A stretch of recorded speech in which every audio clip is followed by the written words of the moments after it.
예수님의 12 제자 가운데 이번 시간에는 세베대의 아들 야고보와 요한에 대해서 살펴보도록 하겠습니다. 예수님 12 제자 가운데는 형제지간이 있다고 그랬죠. 베드로와 안드레처럼 야고보와 요한도 같은 형제입니다. 자, 그의 어머니는 살로메로 추정이 됩니다. 그런데 이 살로메는 예수님의 이모로 보고 있는데요.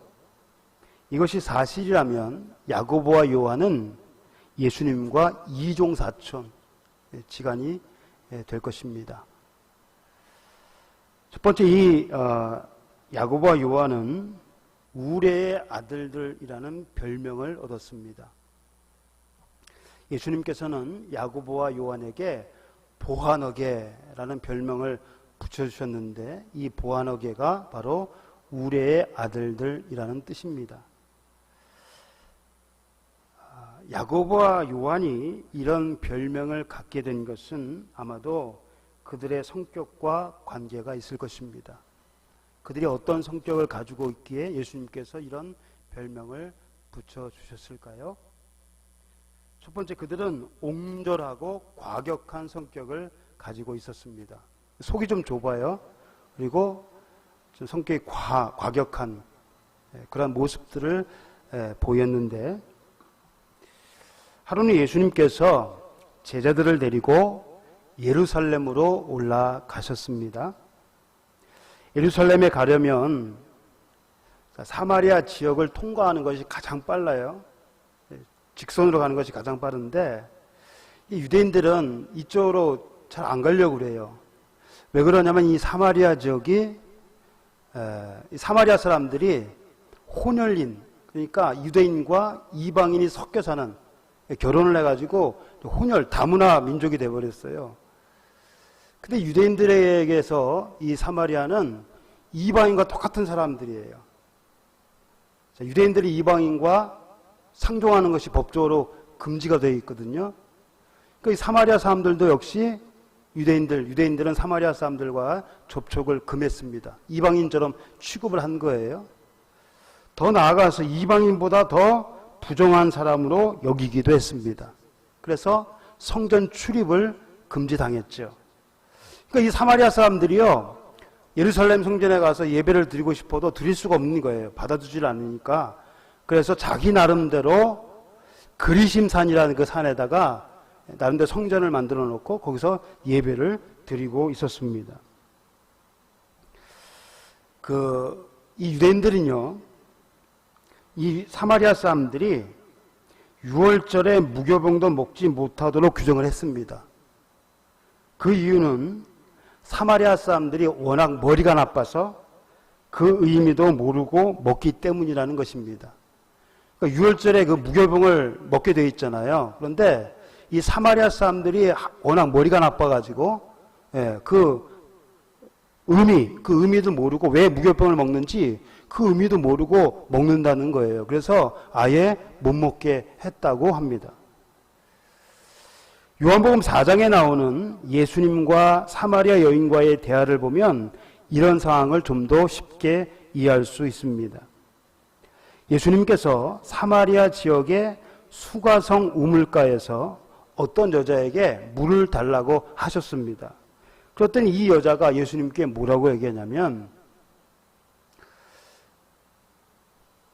왜 어찌하여 사마리아 여자인 나에게 물을 달라 하십니까? 그렇게 얘기를 해요. 그렇게 얘기한 이유를 요한은 이렇게 설명을 했죠. 이는 유대인이 사마리아인과 상종하지 아니함이로라. 그러니까 유대인들은 이방인과의 접촉을 법으로 금했고요. 사마리아 사람들이 이 다문화 민족이기 때문에, 혼혈인이기 때문에 역시 이방인처럼 취급을 해가지고 그들과 상종을 하지 않았다는 겁니다. 그래서 이렇게 지금 묻고 있는 거예요. 이런 연유로 대부분의 유대인들은 유대 지역에서 갈릴리 지방으로 혹은 갈릴리 지방에서 유대 지역으로 올 때에 사마리아를 지나지 않고 시간이 걸리더라도 저 요단강 건너편으로 해서 이렇게 우회해가지고 갔습니다. 그렇게 지나다녔어요.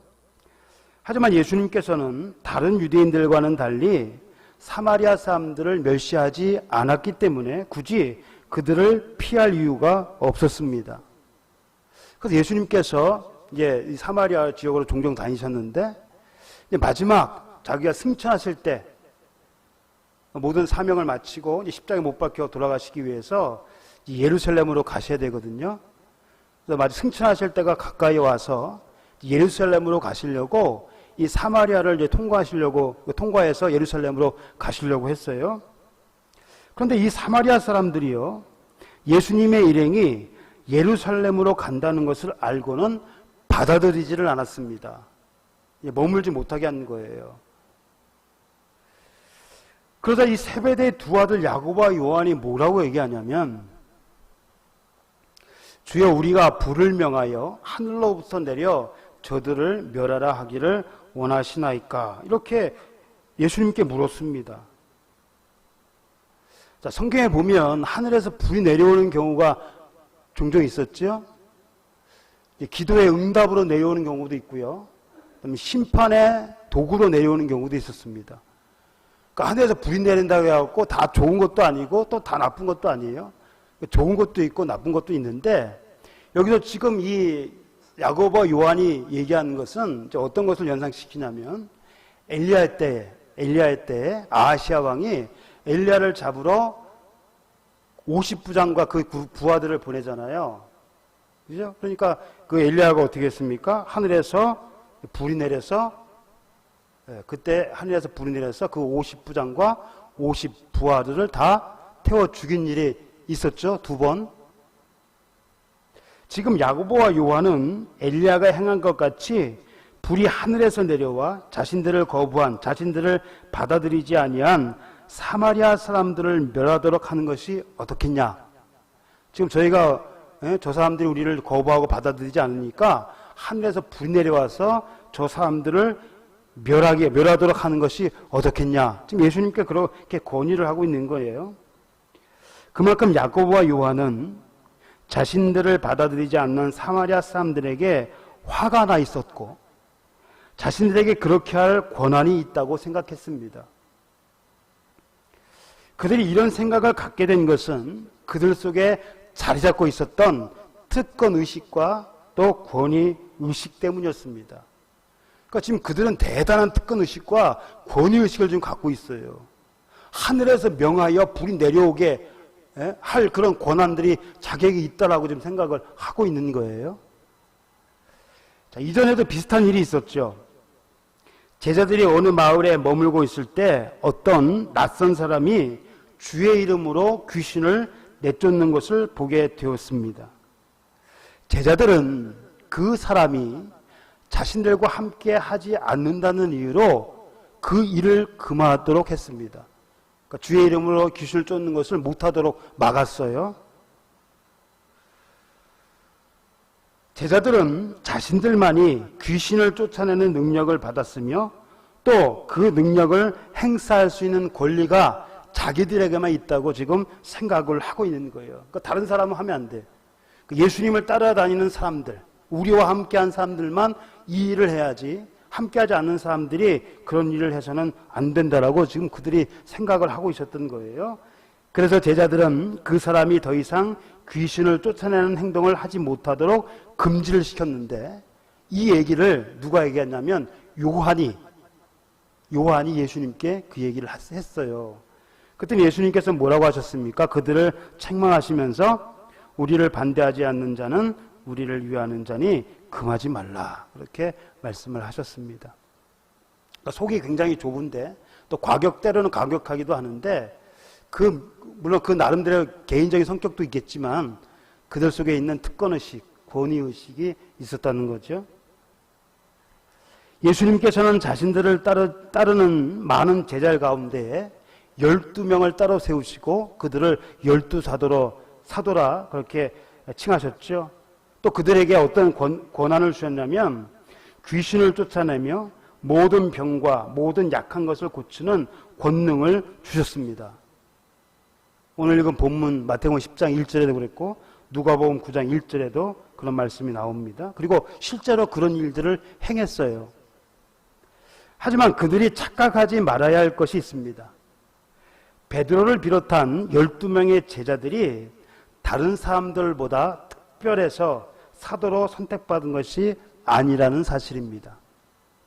그들은 대부분 갈릴리 출신으로 사회적 신분이나 학벌, 가문 등 어느 것 하나 내세울 만한 것들이 없었습니다. 그런 자들을 택하여 사도로 삼으신 것은 오로지 예수님의 선택이었고 예수님께서 기도하시고 그들을 세우신 거예요. 그리고 예수님의 은혜였습니다. 그러므로 제자들은 특권의식이나 권위의식을 가져서는 안 됩니다. 그들이 가져야 할 것은 그런 것들이 아니라 자신들을 택하여 제자로 삼으신 예수님의 은혜에 대한 감사. 그들이 가져야 할 것이 바로 이거예요. 감사하는 마음.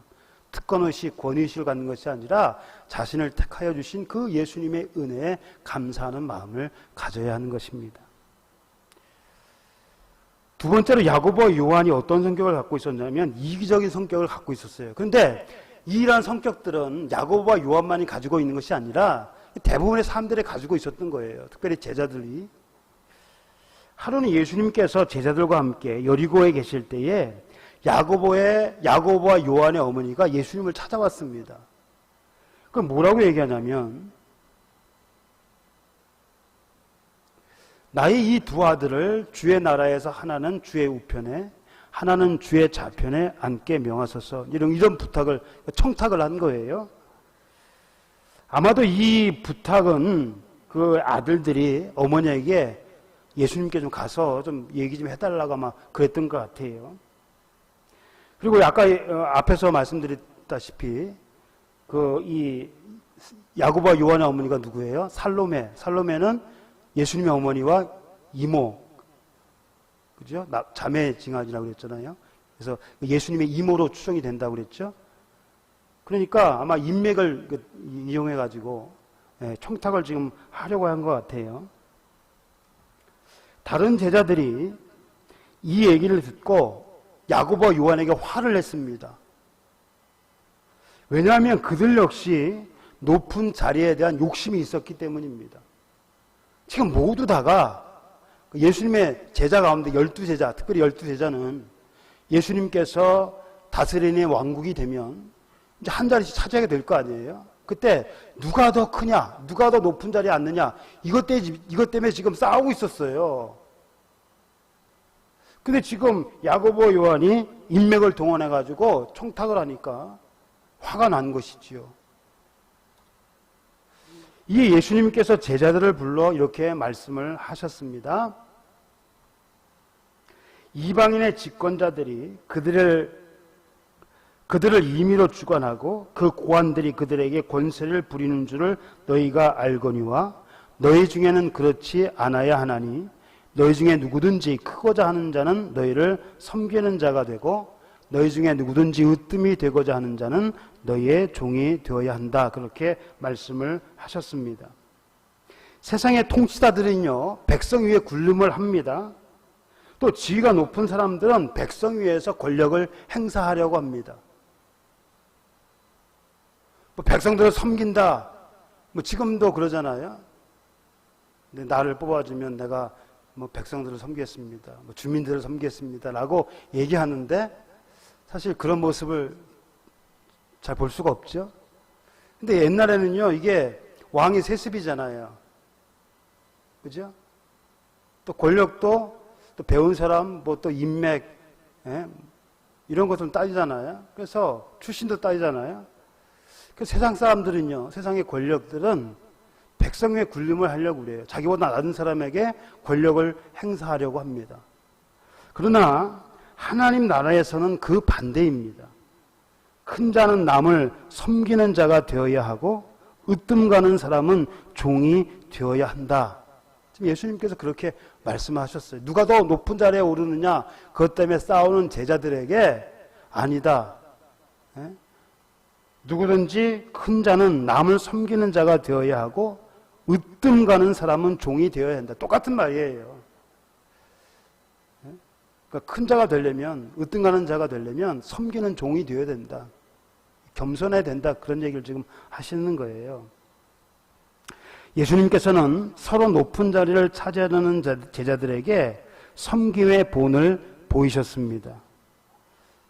그게 이제 마지막 만찬 자리에서 행해졌잖아요. 제자들의 발을 씻기는 것. 이 제자들의 그러니까 발을 씻기는 것은 누가 하는 일이라고 그랬습니까? 종들이 하는 거예요. 그럼 지금 예수님이 스승이니까 종이 없으면 제자들이라도 예수님의 발을 닦아줘야 되는데, 어느 하나 예수님의 발을 닦아주겠다라고 나서는 사람이 없었어요. 그러면 자기가 이제 낮게 보일까봐. 그래서 예수님께서 오히려 스승이신, 선생님이신, 주님이신 예수님께서 제자들의 발을 씻기셨습니다. 그리고 제자들에게 이렇게 물으셨죠. 내가 왜 너희에게 이렇게 행하는 줄 너희는 아느냐? 내가 왜 이렇게 이런 일을 지금 하고 있는지 너희가 알고 있느냐라고 그렇게 물으셨습니다. 제자들은 3년 반 동안 예수님과 함께 생활을 했지만 그럼에도 십자가를 앞에 놓고 번뇌하시는 예수님을 이해하지 못했습니다. 제자들의 관심은요, 오직 누가 크냐에 있었기 때문입니다. 예수님께서 지금 십자가를 앞에 놓고 번뇌하시고 고민하고 계시는데 세상들은 아랑곳하지 않아요. 예수님이 다스리는 왕이 되면 누가 더 높은 자리에 앉느냐, 거기에만 좀 관심을 가지고 있었다는 거죠. 제자들은 예수님이 다스릴 왕국을 기대하며 그때 자기들이 한 자리씩 차지할 것이라는 욕망에 사로잡혀 있었습니다. 아울러 그들은 자기의 동료들이 높은 지위에 오르게 될까봐, 내가 아닌 다른 사람들이 높은 자리에 앉게 될까봐 불쾌하게 여기면서 서로를 견제하고 있었습니다. 그런 제자들에게 왜 예수님께서 자신들의 발을 씻겨주셨는지 이해할 수 없었을 것입니다. 그래서 그 이유를 설명을 해 주십니다. 요한복음 13장 13절 이하에 너희가 나를 선생이라 또는 주라 하니 너희 말이 옳도다. 내가 그러하다. 내가 주와 또는 선생이 되어 너희 발을 씻었으니 너희도 서로 발을 씻어주는 것이 옳으니라. 내가 너희에게 행한 것 같이 너희도 행하게 하려 하여 본을 보였노라. 예수님께서 이 일을 하신 것은요, 서로 높은 자리에 앉으려고 싸우지 말고 누가 더 높으냐 이런 거 하지 말고, 예? 서로 누가 큰지 따지고 있던 제자들에게 섬기는 자가 되라. 그 본을 지금 예수님께서 보여주고 계신 것입니다. 예? 겸손해져라. 높아지려고 하지 말고 낮아져라. 겸손하라. 그런 지금 그런 본을 지금 보이신 거예요. 예수님께서 제자들의 발을 씻기심으로. 그러니까 섬김의 본을 보이신 거예요. 섬김이라고 하는 것이 뭡니까? 자신을 낮추는 거 아닙니까? 그리고 이것이 곧 겸손이지요. 마태복음 23장에 보면 누구든지 자기를 높이는 자는 낮아지고 누구든지 자기를 낮추는 자는 높아지리라. 예수님께서 그런 말씀을 하셨습니다. 예수님의 말씀처럼 겸손할 때 비로소 높임을 받을 수 있는 것입니다. 그래서 우리도 온유하고 겸손하신 예수님의 본을 따라서 자신을 낮추며 섬김의 삶을 살아야 합니다. 높임을 받기 위해서가 아니라 그것이 예수님을 따르는 제자로서의 삶이기 때문입니다. 이기적인 마음을 버리라는 거예요. 높아지려는 마음을 버리고 서로 섬기는 마음을 가져라. 겸손한 마음을 가져라. 그렇게 예수님께서 권면하고 계십니다. 그래서 이 야고보와 요한은 우레의 아들들이라는 별명을 얻었고요. 자, 후에 이들이 변화가 됩니다. 그래서 어떤 모습으로 변하는가? 야고보는요, 최초의 순교자가 되었습니다.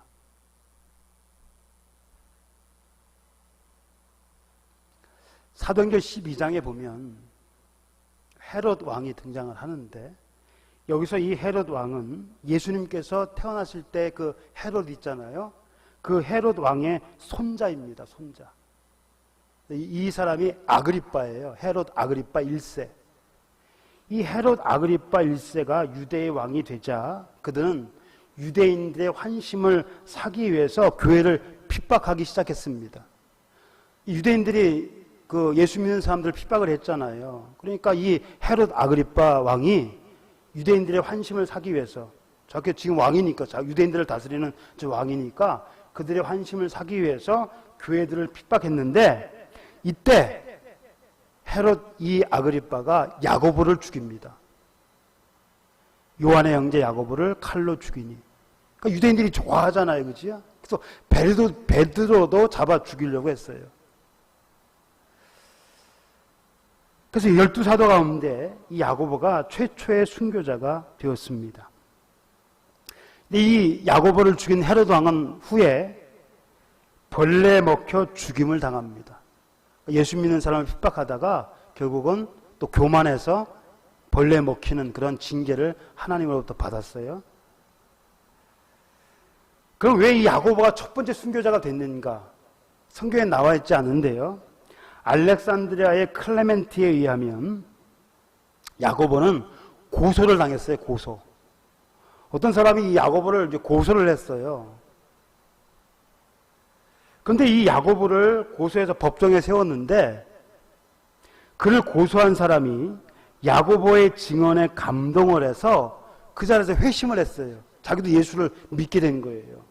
그리고 야고보에게 사죄를 청하고 자기도 같이 그 자리에서 참수의 형벌을 받았다고 합니다. 그러니까 야고보를 고소한 사람이 야고보의 증언을 듣고 회심하고 예수를 믿고 같이 순교를 한 거예요. 그 자리에서. 그래서 야고보는 최초의 순교자가 되었고요. 그 요한은 어떤 사람이 되었는가? 사랑의 사도가 되었습니다. 사랑의 사도. 그래서 요한이 여러 권의 책을 썼죠. 성경책을. 복음서, 요한복음이라는 것도 썼고요. 그 다음에 요한 1서, 2서, 3서, 그리고 요한계시록 이렇게 5권의 책을 썼단 말이에요. 특별히 요한복음에도 그렇지만 요한 1, 2, 3서에 보면 요한 그 서신에 보면 사랑을 유독 강조하는 것을 볼 수가 있습니다. 왜 이가 유독 사랑을 강조했는가? 아마 예수님으로부터 각별한 사랑을 받았기 때문이라고 생각이 됩니다. 요한복음에 보면 이런 그 문구가 종종 나와요. 예수께서 사랑하시는 그 제자. 예수께서 사랑하시는 그 제자. 이런 게 문구가 종종 나오는데, 그러면 예수께서 사랑하시는 그 제자가 누군가? 바로 요한입니다. 예수님께서는 모든 제자들을 사랑하셨지만 특별히 이 요한을 각별하게 사랑을 하셨습니다. 요한은요, 안드레아와 더불어서 예수님의 첫 제자, 첫 제자라서 해서 사랑했는지는 모르겠지만 첫 제자로부터 시작을 해서 예수님께서 죽으심, 부활, 승천의 자리까지 항상 주님과 동행을 했습니다. 예수님께서 십자가에 못 박혀 돌아가시기 전에, 십자가에 못 박혀 있는 상태에서 요한에게 부탁을 했잖아요. 어떤 부탁을 했습니까? 예수님 어머니 마리아를 맡아달라고 그 신변을 부탁을 했잖아요. 그래서 이 요한이 예수님의 어머니 마리아를 자기 어머니처럼 봉양을 했습니다. 그만큼 예수님을 사랑하고 또 믿었기 때문이겠죠. 이렇게 예수님으로부터 각별한 사랑을 받던 요한은 그래서 아마 사랑을 강조했던 것 같아요. 심지어 거동이 불편한 그런 집회, 거동이 불편한 상태에서 집회에 참석을 했는데 그 자리에서도 항상 이 사랑을 강조했다 그래요. 그러니까 어디 가나 이 요한은 사랑을 강조했어요. 설교 때나 뭐 어디에서나. 그래서 별명이 붙었습니다. 사람들에게 사랑의 사도라는 별명이 붙었어요. 또 요한은 사도 가운데 유일하게 순교하지 않고 자연사했다고 전해집니다. 그래서 가장 오래 살았다고 그래요. 그리고 생전에 아까 말씀드린 대로 복음서를 비롯해서 3개의 서신과 계시록을 기록을 했습니다. 사랑하는 성도 여러분, 마음이 옹졸하고 과격하며 이기적인 성격을 가지고 있던 야고보와 요한은 온유하고 겸손하신 그 예수님과 동행을 하면서 그 마음이 변했습니다. 삶이 변했어요. 그래서 그 생활을 통해서 점점 변화되었어요. 그래서 야고보는 사도 가운데 최초의 순교자가 되었고, 요한은 자신의 이름을 드러내지 않는 겸손한 사람. 예전에는 누가 높은가, 청탁도 하고 높은 자리에 앉으려고 청탁도 했는데, 이제는 자기의 이름조차도, 자신이 기록한 이 복음서에 자신의 이름조차도 내세우지 않는, 단순히 예수께서 사랑하시는 그 제자라고만 얘기할 정도로 겸손한 사람으로 변했습니다. 그리고 항상 사랑을 강조하는, 또 그리고 실천하는 사랑의 사도가 되었습니다. 우리도 야고보와 요한처럼 이렇게 삶이 변화가 돼야 돼요. 예수님을 믿은 사람들은요, 무엇보다 삶이 변화가 돼야 되는데 한 번에 완전히 바뀌지는 않죠. 쉽지가 않습니다. 예수 딱 믿었다고 교회 나온다고 해서 그동안에 살았던 삶들이 한꺼번에 변화받지는 않아요. 또 10년, 20년, 30년씩 신앙생활을 한다고 해도 이 삶이 잘 변하질 않아요. 말씀을 많이 읽고 기도 많이 해도 이 삶은 도대체가 변하질 않아요. 성령을 받았다라고 해도 잘 안 변해요, 이게. 근데 왜 그런지 모르겠어요. 옛 습관들이 남아있어가지고, 옛 욕심들이 남아있어가지고, 뭐 듣기 싫은 소리, 뭐 안 좋은 소리만 했다 하면, 뭐 기분이 막 상하고, 뭐 서로 고소하고, 이런 일들이 비일비재합니다. 이게 쉽게 변하질 않아요. 왜 그런지는 모르겠어요.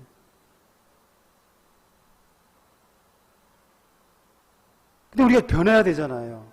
야고보와 요한이 이렇게 변했잖아요. 예수님의 제자들이요, 처음에는 다 막 과격한 사람들이 대부분 막, 예? 셀로니 시몬처럼 열심당원, 나라의 해방을 위해, 조국을 위해서, 예?